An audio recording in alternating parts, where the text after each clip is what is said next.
وغير بكيلو ديال التمر غنصايبوا سكر طبيعي صحي للناس اللي كتحماق على الحلاوه بحالي وما كتقدرش تفارق مع الحلاوه. ها هو البديل. وهاد الوصفه نفعتني بزاف واستفدت منها بزاف، داكشي علاش قلت غنشاركها معكم باش حتى نتوما تستافدوا منها. كناخذ كيلو ديال التمر اللي كيكون قاصح، راه ارخص نوع هو اللي موجود. كنحيد ليه العظم وقبل كنمسحو مزيان، نقطعو ونديرو في صينيه اللي كنكون فرشتها بالورق وندخلها الفران. باش لكم هاد الوصفه ملي طيبوا بالفران وتساليو منه طفيوه ومباشره دخلوا التمر ديالكم لداخل.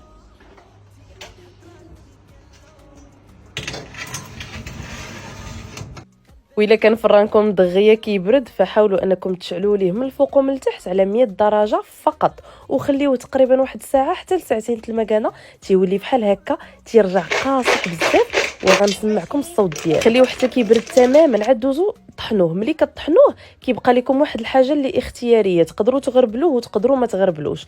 هاد السكر هذا تقدروا تحلوا به اتاي، ديروه في لي كيك، في لي غاطو، اي حاجه بغيتو ديروها ديروها به.